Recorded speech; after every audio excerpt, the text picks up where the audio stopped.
Welcome to Put This On, Season 5, Episode 22, where you watch Supermarket Sweep, Episode 1001, and Supermarket Sweep 2020, Season 1, Episode 1. I'm Chris Lorenz. This is Brian. Robert Kitts. Noah Singer.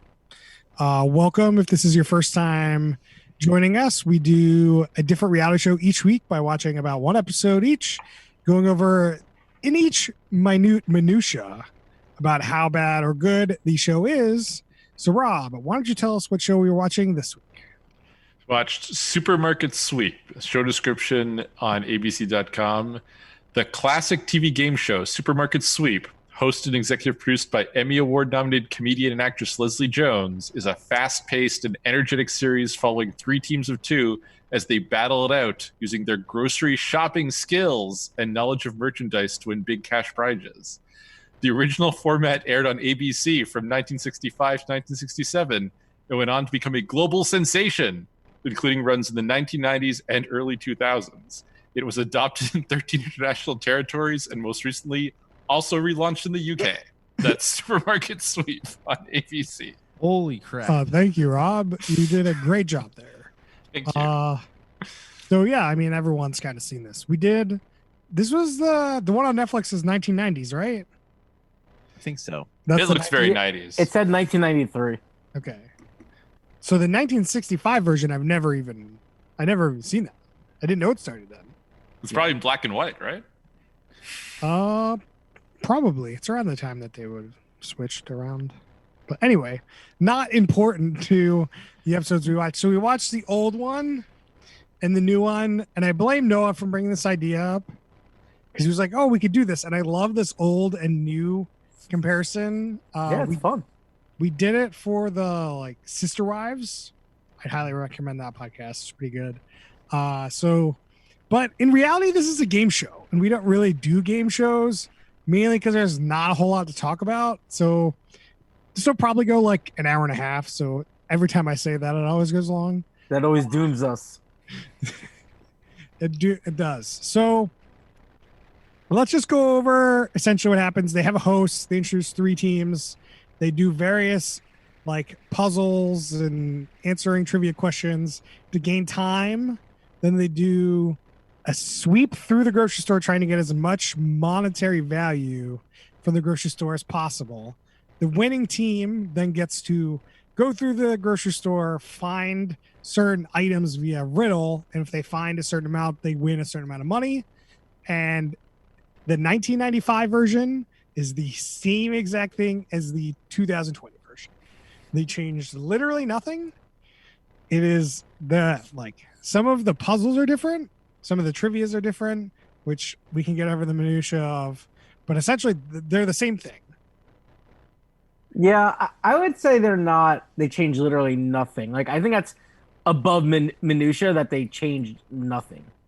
I mean, the host changes the tone quite a bit. But other than that, just because you change some of the trivia around doesn't mean yes, you've changed it, but it's not like a significant change at all. For a reboot, it's shockingly similar. It is very close to the original one.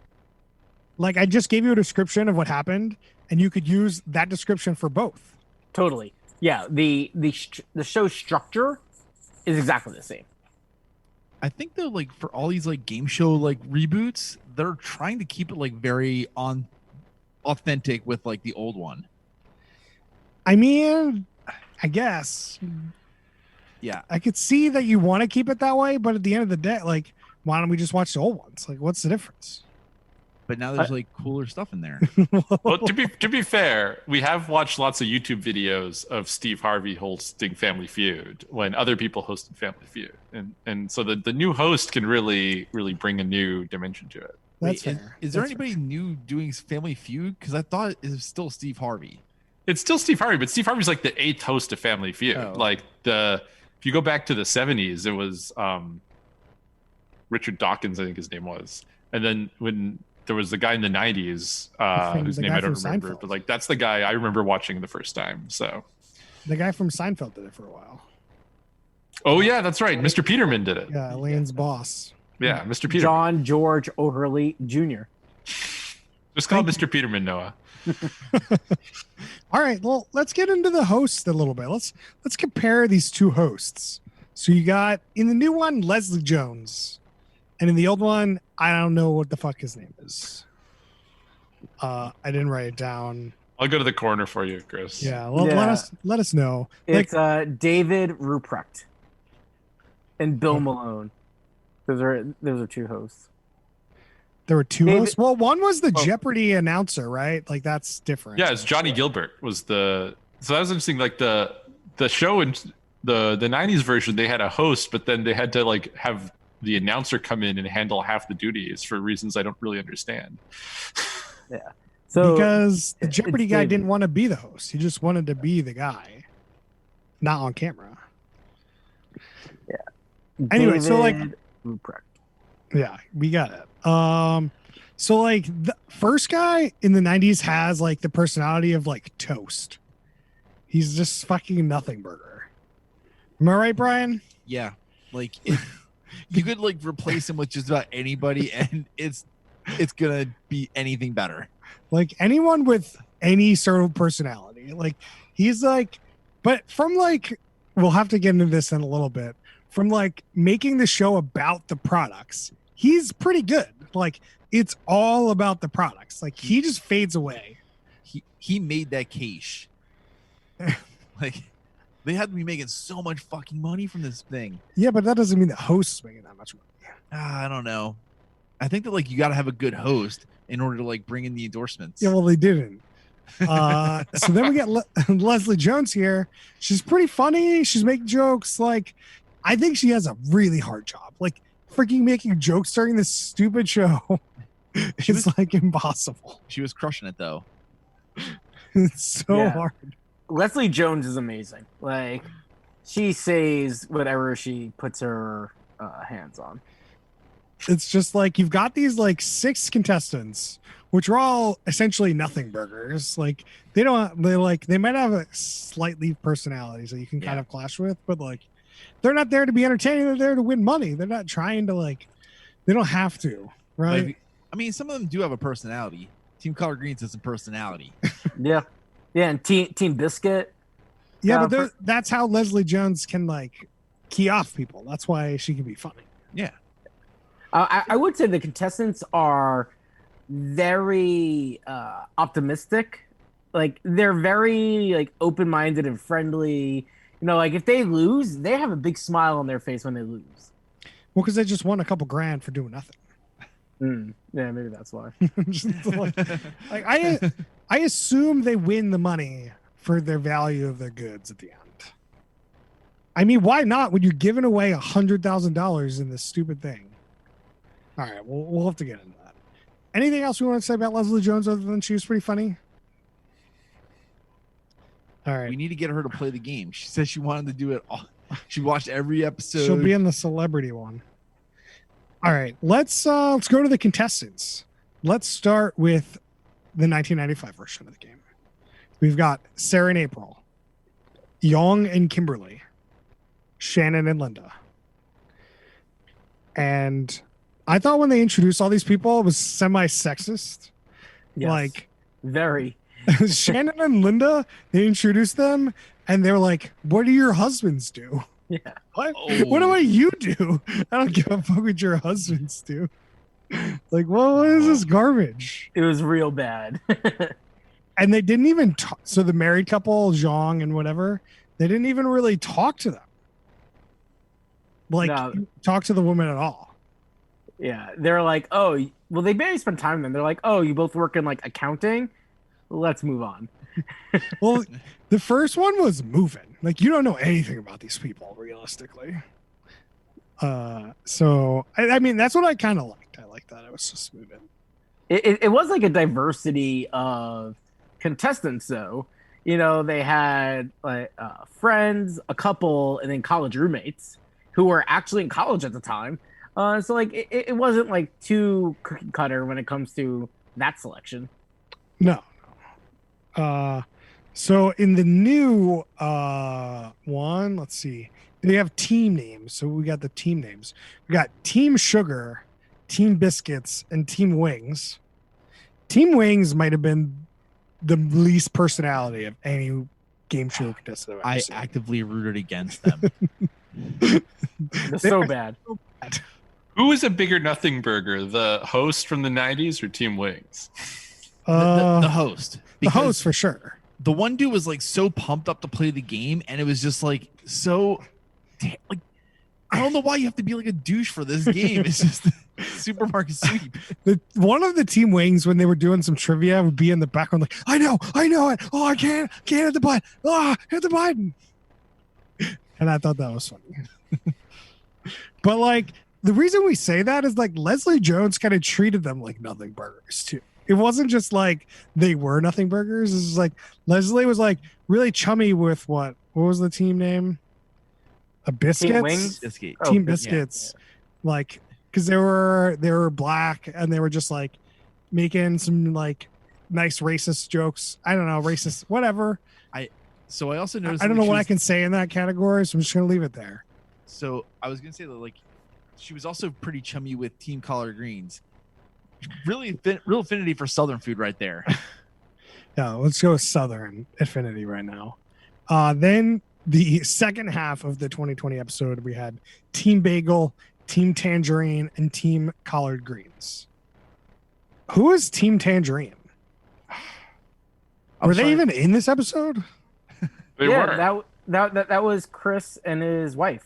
Oh, okay. Yeah, now I remember. I'm trying to remember Team Bagel right now. I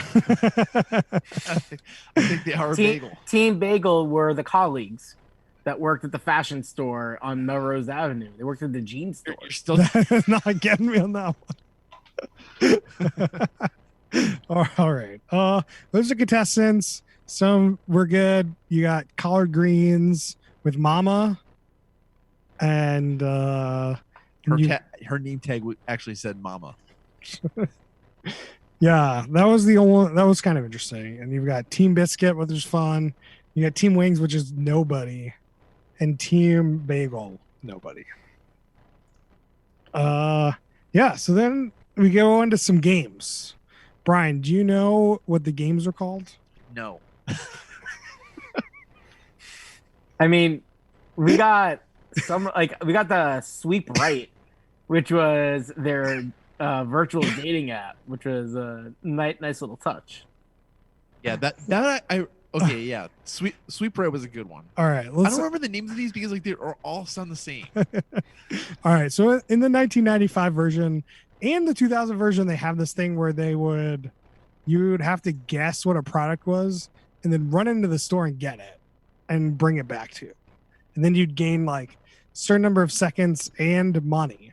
The only thing in the beginning where you get money, which was kind of like, he's really sticking to the same formula here. The same game that's first is always first in 1995 and in 2020. It's just like an exercise warm up. They make you run around the supermarket and then you're all like limber and you're not gonna pull a hammy. So, like, one of the very minor differences is in the 95 version, one team goes and searches for the thing. And in the 2020 version, it's a free for all. And then they literally had a slow mo of someone reaching over someone else's arm to grab the thing. So, Put it on the highlight reel.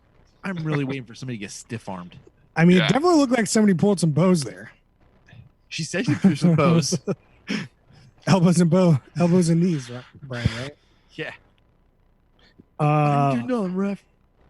so then they kind of do like these like let's see. There was some sort of bonus. You had to pick which thing was over $3. Like no one gives a fuck. Like Yeah. Well, there's a deep minutia there.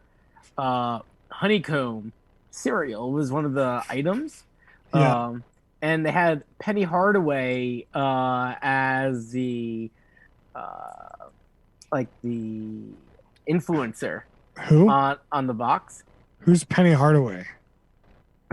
That's always kind of cool. So Penny Hardaway was a pretty famous basketball player in the day, and like he was doing a bunch of commercials. He's a pretty famous Nike commercial where it's like Little Penny. Yeah, he's like he wasn't like the top player, but he's definitely like in the top 10. So it was a cool little throwback. Thank you for 30-year-old basketball update from Noah Singer. Yeah, it's pretty useful stuff. Penny Hardaway, he's a man. Let's see. What else did I write down? So then they usually in the first one they had 3 people left and they answered trivia. Yeah. And then they came back weirdly why this isn't like the dating game. Why are they swapping people out? They also go fully off screen so that nobody can cheat. Gee, what is this? So I remember this part they were doing rhymes and they would do the first half and then the second half would have the last part missing and then you have to rhyme it with the thing. Why don't they bring in professional rappers? Drop some sick beats. Because it's 1993. No, I was talking about the 2020. Why don't they just do it? I don't know what the 20. We didn't move on to the 2021 yet, Brian. Talking about the 1993 version of the games right now. They're all boring. Whatever. People end up the end with you're just guessing fucking products. That's the whole game. Every single one of these things you guess a product. No, these are advertising. Pure advertising. This show is just product placement, the TV show. It's I just, know. I would. Yeah. I guess we can get into that. Let's get The into it. show is every product must pay. I'm assuming to be one of the answers or questions in this game show. Okay, so there was one Peter Pan peanut butter. I remembered that from back in the day, but I forgot that was a thing. This is totally going to revive their brand. You think so? No. The 20 people that have watched this, they're gonna go by. I don't know, dude. Yeah. My girlfriend was like, "There's this new supermarket sweep on Hulu," and I was like, "Okay." So Yeah. I think I'm people gonna are go- excited. I'm gonna go against that. Brands are paying. The amount of coordination, and then it's there's kind of a trade-off there where it's well, you want to use my brand on the air? There's a fee you have to pay me because I own that brand. Versus paying for the exposure. There's no way the brand isn't paying with the prize money in 2020. Oh yeah. There's Yeah, no I don't think away so. $100,000 they can in this show if the brands aren't paying. There's no ABC's not paying that much money for a half-hour fucking show. Even a show like The Price is Right, the brands are paying or donating stuff to be part of it. And this show is way more just a product placement fest than even The Price is Right is. The brands go are to the definitely corner. paying for this. And in the 90, I didn't notice in the 2021, in the 95 one, in the credits, it just at the end it says the following companies paid for things on this, and it lists all the companies that we saw the brands from. So they're definitely paying. Yeah, I don't think you This is bring in this the credits. this show versus some other random schmuck show. This is expensive. In this 20-minute so the 2020 has 2 episodes combined into an hour show. They could lose theoretically $200,000 for that episode. That's so expensive on a reality show game show basis. It's 10 15 times anyone else would be. I'm surprised. On the 95 one, the most you win is $5,000, and on this one they just drop. You might win $100,000. Yeah, so let's talk about the supermarket sweep at the end. So where you have to follow riddles and you go through and you get 3 in the 1995 version, you win $5,000 if you get 3 items with the riddles. But in the new one, if you get 3, you win $25,000 and the option to go for $50,000 with added 20 seconds. And then if you find that one, then you get to choose if you want to go for $100,000 or not. With doubling the time, unclear because they went from 17 seconds to 32 seconds. 15 more seconds. That's the most 15. logical thing. Okay. Thank you, Rob. I didn't hear what they said. So that's a lot of money. What? Noah, can you look at $5,000, 1993 to today? Yeah. It's not Internet- 100,000. I was going. So I actually have an answer on the product placement piece. NPR did a full story on this five days ago, and basically it's like a mix of everything. Yes, brands are giving some product away for free or loaning them things. Yes, brands are paying, and those are like, you know how they had like the inflatable like Pepsi can, like stuff like that. Like they'll get like bigger time on the air. So it seems like very much like a range. Oyster Grills. I remember that from one of them, and I was like, I had no idea that they made grills. That's got to be one of them, right? I don't know. $5,000 in 1993. Maybe Google has a good answer for this. Yeah, $5,000 in 1993 is equivalent to $9,000 today.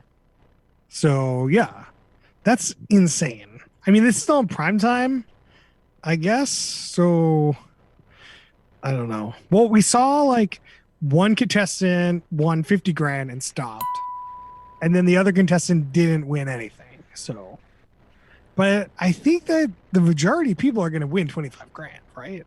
Gotta. I hope so. How I don't much? know. If we from both halves of the 2020 episode and the 95 episode, we saw 3 people attempt it, and one of them made it past the second thing. So it seems like you have a less than 50% chance based on our sample size. Yeah, I think you just got to not panic. Like, and I think a lot of people might panic.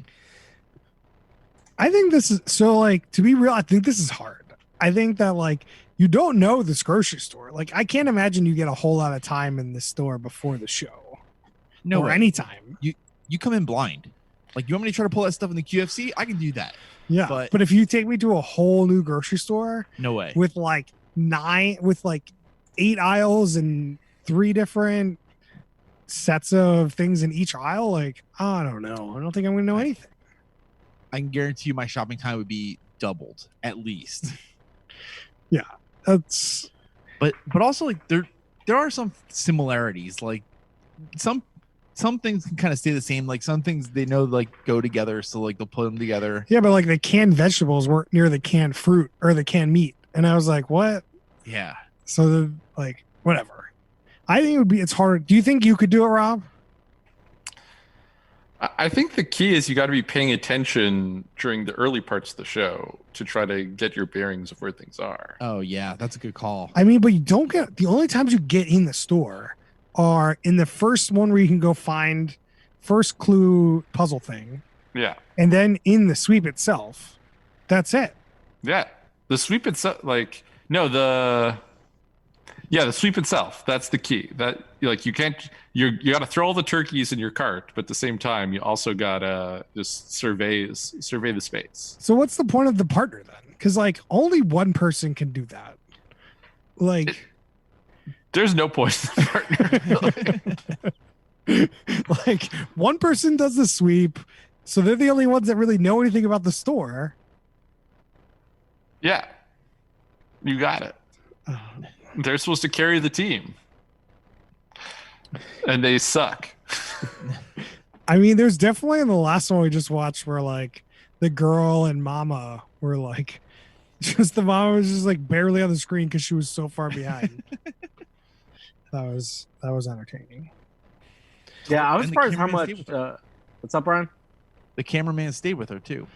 Like, Yeah. Nobody left behind. Well, I mean, they have a camera person per each crew, so yeah. they have extra camera people around. Fair. Let's see. Would you go on the show, Brian? Absolutely. Do you think you'd win? No. Okay. No. What about you? Would you go on the show? I'm gonna go on pretty much any game show I get invited to. Are you trying to get invited to game shows? Not recently. I have in the past, but definitely with not a good effort. And what I think I do well, I'd give myself like decent confidence. Like I'm pretty good at these like quiz type of shows. So as long as I got to the round, I feel like I'd be good. I feel like there's a lot of strategy you got to plan for that sweet part. You know, which Okay. products you'll get. See, that's where you and I are different. I would definitely just crack my knuckles and roll into the show. You're practicing. Oh yeah, You're Well, running hold on, around hold on. your local grocery store, like acting a fool, like getting like your twists together, your turns, your pivots. Your 4 a.m. grocery store practice. Rob, what about you? Would you go on the show? I mean, if I got it, if someone said, "Hey, do you want to go on this show?"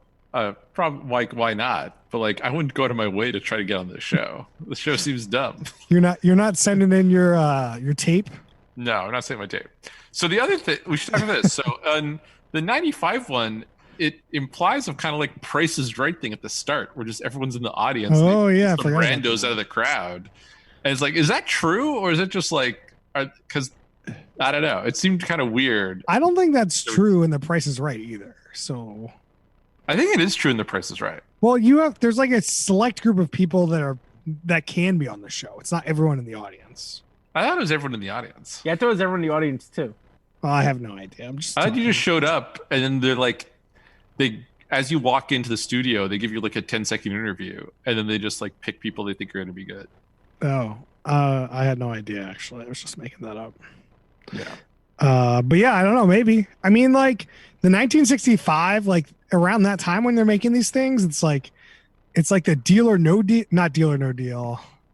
What's Let's Make a Deal kind of like time frame, which is like that's a very similar style game show. I mean, Let's Make a Deal is around in 2020 also, I think.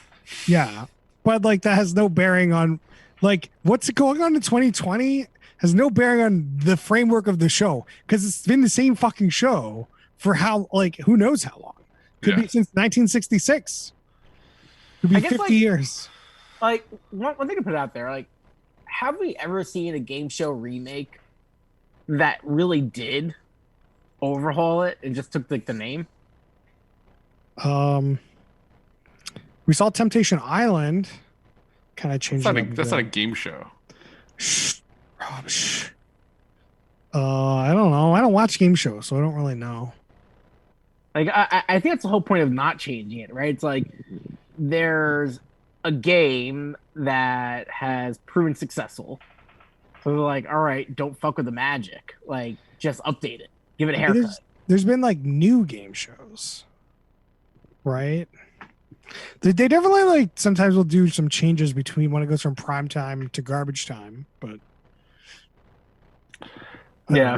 I don't know if I've watched, like, I know there are these other reboot game shows on TV. I don't know if I've watched any of them, so I don't know if I can actually compare. So maybe Noah's right that rebooted game shows are just exactly like the old game shows, and that's actually pretty normal. No, yeah, I've seen a couple of them. I've seen Let's Make a Deal. Yeah, Let's Make a Deal, and then like there's the one like with like where you can't like whammy. Oh, Press your luck. Press your luck. Yeah, should just be called Whammy though. yeah, it's the mascot. Yeah. Are we just like done talking about this show now? Like, Never gonna do the question. Why is it supposed to be entertaining to watch people put turkeys in their shopping carts? all right, so there's two things going on in the show. On producing advertising part of the show, this is a great show. All about products, all about everything. And then the other side of the show is everyone goes grocery shopping and everyone can envision themselves in the show.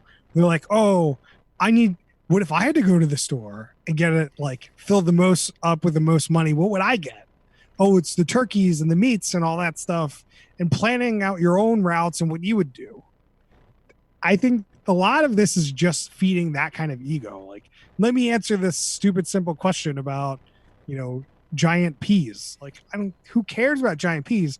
The fact that you can guess giant peas is like the whole reason why I think you'd want to watch the game. But normally when I go to the grocery store, I want to spend as little money as possible while I get all the stuff I want. This show, it's like, just get random stuff, but make it as expensive as possible. It feels like the opposite of a normal supermarket experience. Well, this is more for the daydreamers that are like, what if? But here's the thing, Rob. Every time you go to the supermarket, you're also trying to spend as little time in there as possible. So you got to know where everything is, and you got to speed around. So Yeah, you're just more bad. the end game there, Rob. You're like, ooh, I need Raid. Let's go get Raid. Oh shit, now I need peanut butter. Oh shit, now I need fudge brownies. Oh, Yeah.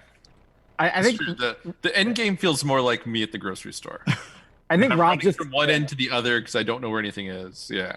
you're just running. I think you though are alluding to a different reality show called Extreme Couponing, Oh. oh. where you are trying to get the biggest bang for your buck. Yeah, when I set the buck prices, it doesn't really matter. Did we ever do Extreme Couponing on the pod? No. We did extreme unboxing though. Oh, don't. Oh god. I mean, Noah, you Bad should have memory. suggested we do that instead of this today. Yeah, extreme couponing was like a big fad in like 2011. Like people were really into it. Extreme couponing has been a thing forever since there've been couponing. No, it was a TV I used to show. work at a grocery store, and people would come in with like $200+ worth of food and have like coupons to get it down to like $5. That's awesome. Well, we could talk about that if we ever do extreme couponing. Yeah. All right, ready for questions? We ready to go? Let's do it. Who's the worst human being in this show? In this show, First host, maybe? Team Wings. Team Wings. That's right. I don't really have an answer for this. Everyone's just such a nothing burger that there's just like Yeah, I but couldn't tell you who's better, who's worse. Team Wings. Yeah, I didn't think of it till Brian said it. As soon as Brian said it, it's the right answer. It's Team Wings. All right. It's probably Team Wings, but the flower guy taking his sweet ass time Oh, the flower guy. getting those flowers. What about the security guy? Neil, security guard Neil. What's with the bad point of the jokes. security guy? Do we got to explain the security guy? Oh God. I don't. And So and there's- there's the price checker, like the guy in the line. So 2020 added these like little bit parts where like when they first introduce all the people, a security guard comes out. And then when you're going around the supermarket sweep, there's like bonuses where like if you get these flowers, somebody hands you the flowers and they're doing some sort of bit. I don't some of this they do seem the coffee and there's usually a teller at the end. I don't think that's new to the 2020 version. But the fact that he has a bit and a character is probably new. Probably one of Leslie's decisions. Like, I can't be on the show like 80% of the time, provide 80%, like 100% of the entertainment. I need to like play off some people. And so that's why they're there. They're just like some flavor. It's like some salt. I like. I think the security guard was totally useless. I agree with you, Rob. Oh, I don't think very he did useful. anything. you should have been No. cut. If this was like, if you're looking at a movie and you're like, is this a 180-minute movie? Like, just cut this guy out. Oh yeah. We're going to go down to 100 minutes. You just cut them all out. Get him out of there. Let's go to our next question. Is this the apex or downgrade for the hosts? Let's start with let's do Leslie Jones because that's the one I think we actually can talk about. I don't know. I think this might be an upgrade for her.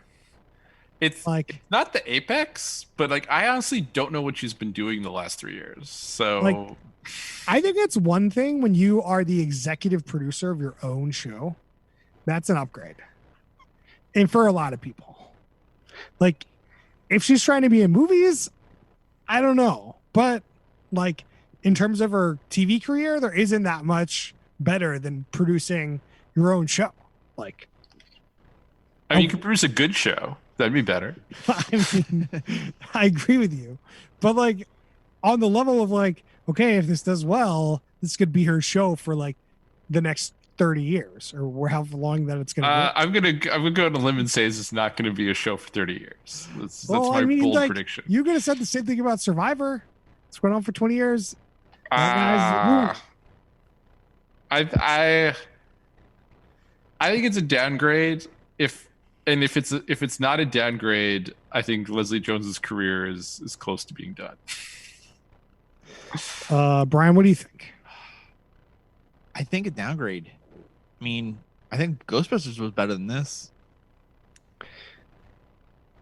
I mean, yeah. I mean, collectively, it's a better thing, but is it better for her career? Yes. No, Okay. sorry, no. This is not better for her career. Like the movie is better for her career. No, what do you think? Definitely not the apex for Leslie Jones because she's incredible. Like people are still gonna hire her for stuff. I think getting your own show, no matter how piss poor the show is, like Ken Jeong, it's an upgrade. You're getting your own show. And people really aren't going to look past that because she's not actually a producer of the show. You know, she's the talent, and it's any saving grace of the show, it's Leslie Jones. Mm-hmm. What's the most baffling / cringeworthy moment in this? One we already talked about was the sexism in the first one. That was pretty cringy. Brian, you got one? Team Wings just like hanging out and getting real amped up over this goddamn game show. Like you need to calm down. Can you like give me more of a visual on this one? Oh, come on. Let me answer. Noah, you got one? Yeah, I think for real cringe, it's whenever security guard Neil comes out. That joke though was pretty good. You know, Motown is not a place you go buy a lawnmower. Rob, you got one? This isn't cringeworthy, but just in terms of baffling, like when they do the sweep, there's a thing to pick up like these inflatable things with prizes. And in the finals one we saw, they grabbed it and would sort of take it back to their base and then could go and continue their shopping. But the first 2021, they're just running around but trying to carry these giant inflatable things with them everywhere, and it's like slowing them down so much. It's like, what are you doing? Like you're being an idiot. What I don't understand the strategy here. I've got a baffling / cringeworthy moment. So there's a part where one of the teams has to guess a Nature Valley, and the one person was just like, "Nacho, I can't even do it anymore. Nator Valley or something." Nader bar. It was like a Nader bar. Nader bar, that's right. That Nader bar, and something that was just really weird. And then the other team was just like Nature Valley. That was fucking with Team Wings though. That was the Why that was you the hate on Team Team Wings? They're just fucking people, Brian. Leave them alone. No. Down with Team Wings. All right. What's your favorite minor minutia, Brian? Ooh. Can you give me a second? No, because I don't have mine. I feel like the minor minutiae I have in this set are just like products. So many products. Just like. I got one. All right, Brian. So for the shopping list, Leslie said like it was going to be a love night. So it included like a scented candle and a cucumber. And she said, don't ask. That was pretty good. No, you got one?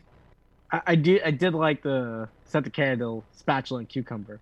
That was very clever. I have two of them. One, I referenced Penny Hardaway on the Honeycomb cereal box, which is so great for anyone that's familiar with the Penny Hardaway Nike ads. Yeah, because those are classics. Probably my favorite, though, in the old version, the theme music was like a 16-bit video game sounding theme song, which was so fun to listen to. Rob, you got one? I had it and I lost it. I got some. What do you Go for think? So in the 1993 one, they come out of the break for the supermarket sweep, and they're like, "Just kidding, guys. You said toast. You said toaster. Said a toast. And you just lost 30 seconds." You're like, "What? What is this toast thing? I don't remember any of this toast question." That's complete bullshit. Like you basically got 30 seconds for that game, I think. So they just completely null and voided it because the hosts fucked up. This is the proof that, but they corrected it. It's not like afterwards. Remember how what if you were the other teams and they won and you were like, "They said toast, said toasted." No, you just do a little penalty then. A little penalty. What was funny in the new one, they did a word scramble, so you had to rearrange the letters to make a name, and the correct answer was breath mints, plural, but they said breast mint, and they gave them the answer. Like they allowed them to go when it's like a very specific word spelling. I couldn't believe that. The game went to shit. I think it's okay, Noah. I think it's okay. I'm gonna write to the editor. No, there's a lot of questionable judgment calls because they were trying to guess mascots, and someone said the Lucky Charms elf, and they're like, no, that's not right. You have to say it's Lucky. And then they're like, the Hamburger Helper Hand. They're like, yeah, that's right, aka Lefty. And it's like, what? There's some sort of Cheeto. Oh, there was another one. There was. Oh yeah, they said Chester Cheeto. It's Chester Cheetah. Yeah, they're like Nesquik Bunny, the rabbit, and they're like, yeah, of course, you got it. I would have been so bad at those games. I wouldn't have known any of them. What's the thing? I knew all the products. I didn't know the names of the mascots. So if you'd let me say Lucky Charms elf, I would have gotten it. But if you're like, no, you got to say it's Lucky. Like, oh, I don't remember his name is Lucky. That was weird. I feel like they must have backtracked on that because like no one knew. Yeah. Like who the hell? Like Brian said it was Lucky, and he like tried to backpedal like he didn't know his name was Lucky. And I said it was the Lucky Charms dude. No, you said Lucky. And like who the hell would know that? No one knows that. No. When was the last time you read the back of a cereal box, Brian? I know. I can never remember that. Like, why would I ever do that? I don't remember his name ever being on the back of any of those either. Like, where else would you know that? From the I don't know, commercials. You'd have to know from the Count Chocula. commercial. Oh, sorry. Like Count Dracula. Yeah, he's like pretty. I think they use. I don't think they use his name in the commercials. Do they? I think so. I bet there's some Lucky Charms commercials where there's like little kids trying to get his Lucky Charms. They're like, look, it's Lucky. And you're supposed to like know that somehow. What about the Hamburger Helper? Yeah, that one I got no clue. No one's calling that guy Lefty. Lefty. No, do you think you have to pay to get your mascot on this? I would say that's definitely more in the territory of paying. I gotta say though, when they said that the leprechaun's name was Lucky, I was like, wait, is it called Lucky's Charms? Like, did I just not realize this so long? And no, it is Lucky Charms. It's not his. Oh, I actually have a couple more. But they're his Lucky Charms. They're very clear in the commercials. They're after his Lucky Charms. They are, but it's not Lucky's Charms. Yeah. Anyway, yeah. All right, Rob, do you remember yours? Yeah. In the 90s version, just the way when they're doing the sweep, the way they have like the announcer doing the play-by-play of how they're putting stuff in. They're like, oh, they're getting the honey. That's such a great call. And it's like, they're just putting food in their shopping cart. Like, this is so stupid.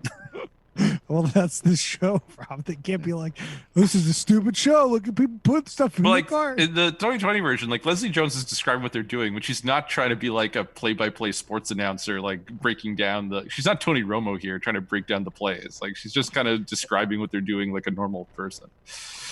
Can we get Tony Romo on this to announce that? Yeah, oh man, would upgrade or downgrade for Tony Romo to go from NFL to Supermarket Sweep? Upgrade. Oh, I gotta say, Leslie Jones did throw one of the contestants under the bus, the manager at the clothing store, because he threw like some candy boxes in his cart, and she's like, "Candy? No." It just got went on. There was something someone put in there, but I don't know what it was candy or something else, and she's like, "That's only $14." You got to throw the shade. If there was more shade in the show, I think it would be way better. Yeah. But it might be harder to find people that want to be on the show if you're throwing shade at them all the time. I have two more minutiaes. Employee of the Week was a really weird segment where they just like went to this guy that like did something at his store where he like saved somebody at the store. And Leslie was like, yeah, we're going to our Employee of the Week. This is blah, blah, blah, blah. I'm like, what? What the fuck? Like, what is such a non sequitur that I was just like, Yeah, I guess that's a good thing. And then we're back to the show. We're moving on. I'm like, all right. So like they also showed the employee like waving, and his facial expression did not look like he wanted anything to do with this. Yeah, he just wants to go back to work, guys. I think that's going to be a weird segment going forward. Maybe that's another thing. Maybe they'll just drop it. The last thing I have is like one of the questions or one of the games was like they would use a slogan, but Leslie Jones would put herself in the slogan. And that was like the best segment, I think, of all hour of the show we watched. I thought that was fun. Yeah. Let's get into drinking rules. We get some drinking rules for this one. Brian, what do you got for me? Drink every time you see a dollar amount on the screen. So when they show all three contestants, do we have to drink 3 times? Because there's Yeah. okay. Oh shit, I forgot about that. I was just thinking like when they're rattling off the prices. Like Rob, what do you got? Drink every time there's a product placement. So the whole show? This is definitely the just chug the whole show drinking game rule. I feel like that could make it really exciting though. Noah, what about you? I'm trying to think of something that's not just like drink yourself to death. You could do one of like you play along, and if you get it right, you drink, or you get it wrong, you drink. I think you play. Here's a play along. You play along with you guess. You get it right, you get to give out a drink. You get it wrong, you drink. That's good if watching with a group. Yeah. What can we do for like supermarket sweep? You could guess the monetary value, and if you win, you're the closest. You get to give out drinks, and if you got wrong, you take a drink, something like that. That's a really good one. Like And if they win $100,000, everyone finishes their drink. Well, yeah. So some solid drinking rules right there. We should have done this after we watched the 1993 version. And then done it for the Leslie Jones version. Yeah. that would make a very different podcast. Well, I wouldn't be doing yours, Brian. That's for sure. I get a drink every time to bring the security guard in. I think it's like, oh god. I think This anytime guy. you bring in the bit part guy, you got to drink him. I like the flower guy too. The flower guy, the checkout barista? person, the barista. Yeah. Like Leslie Jones's bits are like pretty good. I want to cheers to that. Oh, you can drink whatever you want, Brian. No one's preventing you from doing extra drinks. Oh, fair. All right. To our second favorite question, what do you think the production schedule is like?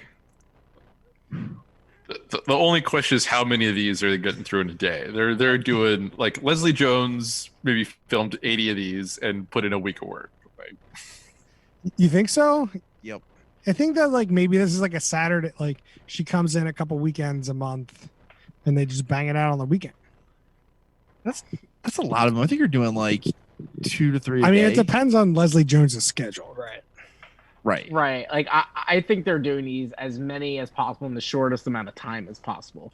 Because you have to set up that set over and over again, right? So you're trying to bang them out like over a 2-3 week stretch. No, dude, you just put the canopy over and you're good. I like how much resetting is there really need to do? The whole Like, set. Yeah, after the supermarket sweep, they got to go through and take all the stuff they got off the shelves, put them back on the shelves. And that's not a lot of time. Where do you No, store but the it's the whole set. Like, what do you mean? They're on a sound stage. Like, they have to build that. Well, again, then they're holding that sound stage for that show. It's not a soundstage. No, they're just at a grocery store. Oh, right. Forgot.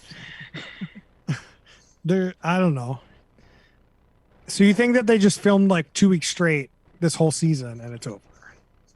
It's expensive to have a sound stage. You just like leave your setup there. I don't know. I mean, they're Yeah. they're just Yes, it throwing is. cash away in this in this show. So like, I like how we talk about it. We have no idea what the real schedules are. We really need to get an in so we'd be like, what was the production schedule on this show? Like for game shows, like so Jeopardy, I know films like 5 episodes a day. Yeah, but they don't have a set that they have to reset. It's true, but like I can't imagine why this show couldn't film five like 20-minute ones. So if Leslie Jones is doing 2 a day, maybe like they're doing 3 episodes, which is really 6 episodes. I gotta know, but Noah, can I ask you to tweet at Leslie Jones and ask her the production schedule? Noah, can you get Leslie Jones on this podcast? That's a tall order. I mean, what we found success at finding is like the line level producers. I feel like that's a better opportunity of getting some deets rather than going for the A-list.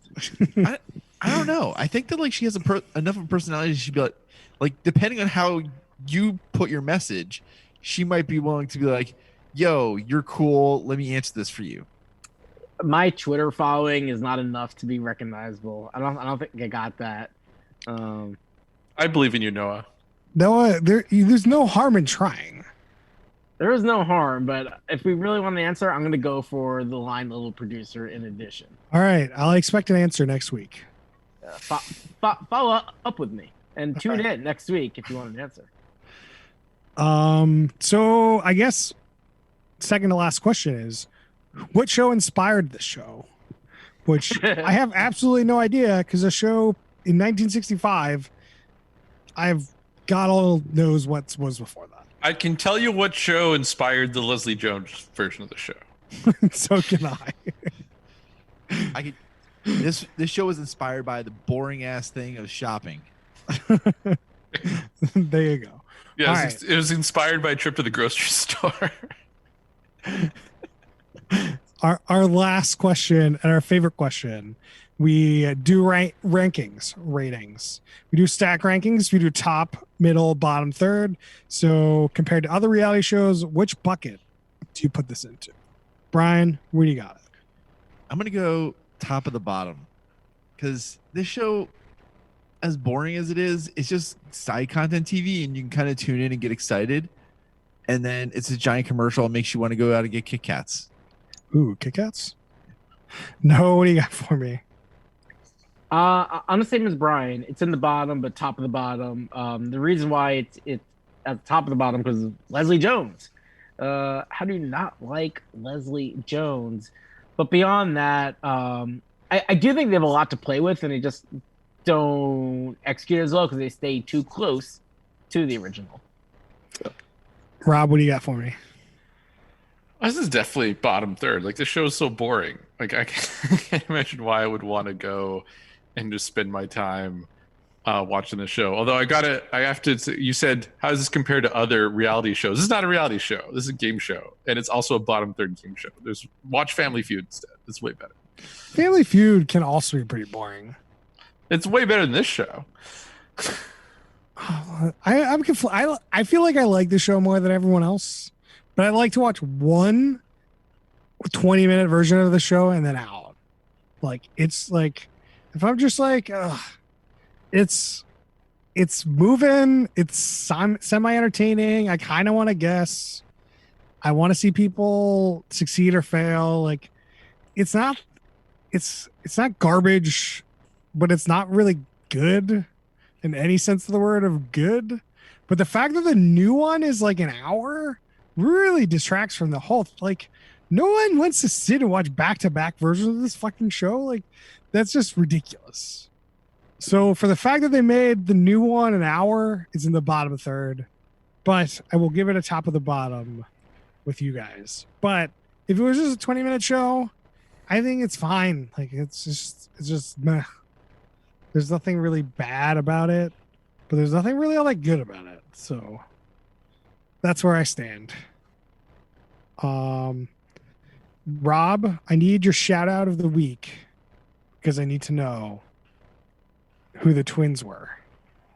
We don't know who the twins are yet. The twins weren't on the episode last week, but I told Chris this might have been my favorite random Masked Singer unmasking.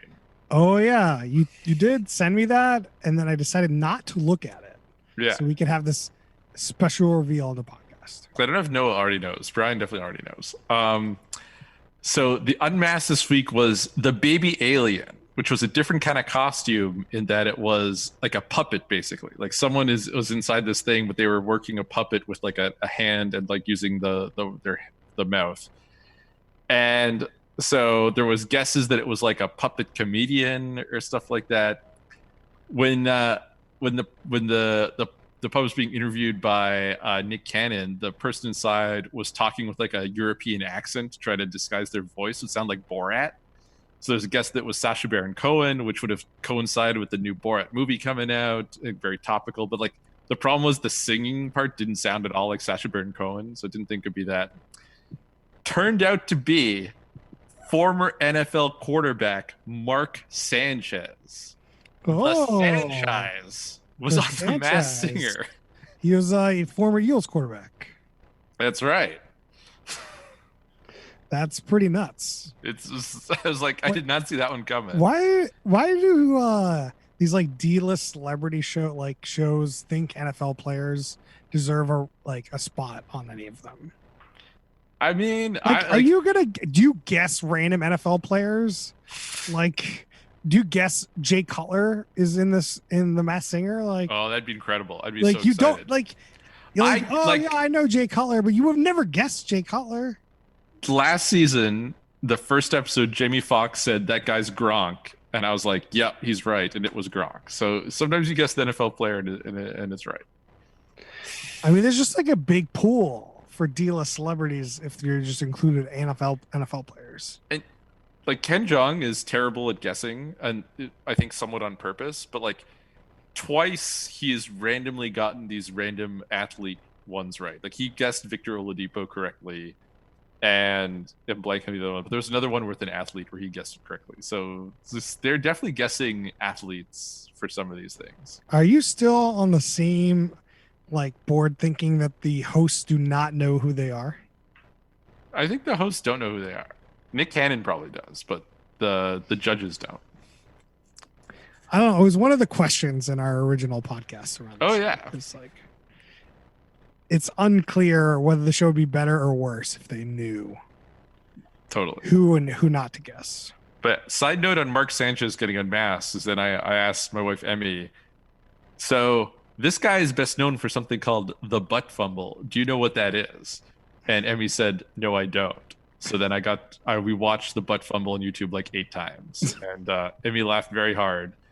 And at one point she said, but why is just run to that guy's butt? And I was like, I don't know.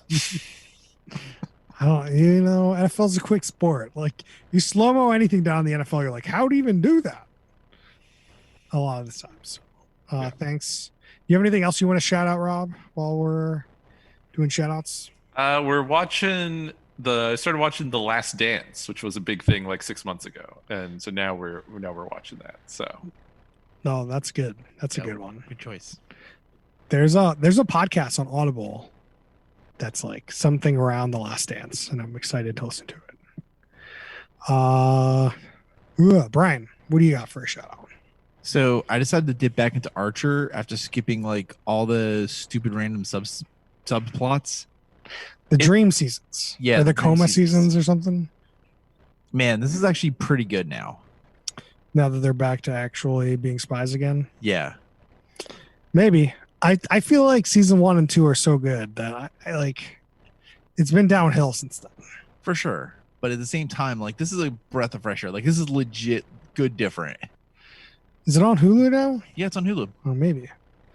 I think that was also part of the problem was like I didn't have a great way to watch it because it was on FX.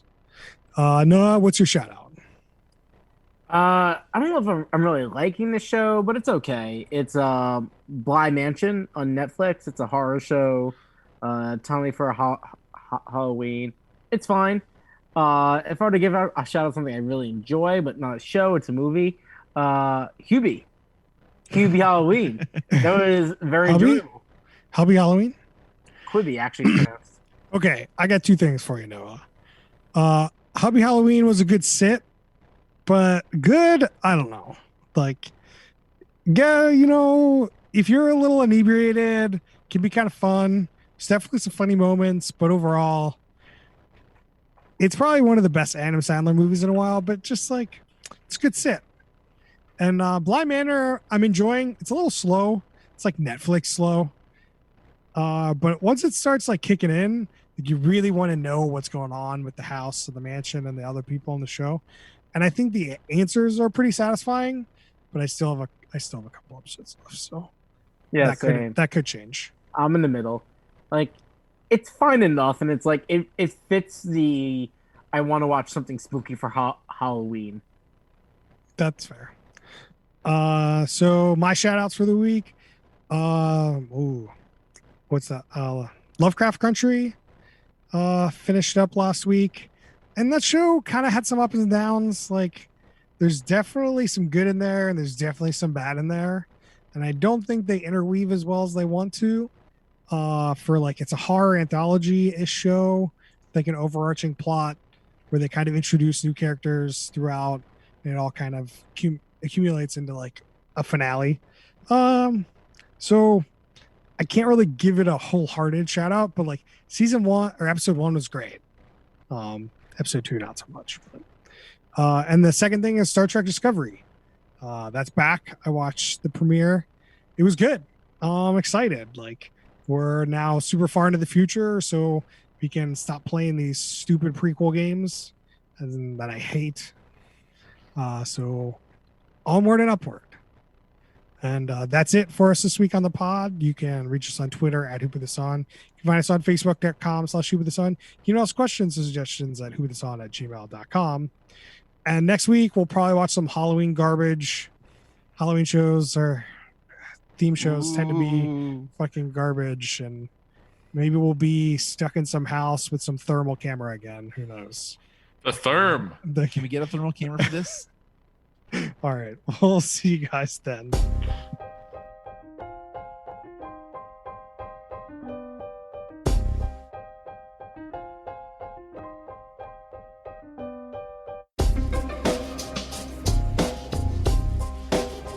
Give us your best sensual yoo-hoo for Sasquatch. Soy un perdido. I'm a loser, baby. We wanted a sensual yoo-hoo, Noah, not a show tune. I was following up from Brian. Anyone gonna give me their sensual yoo-hoo so we can start this podcast? Yoo-hoo. Okay. Thank you, Brian. Good job, Brian. Yoo-hoo.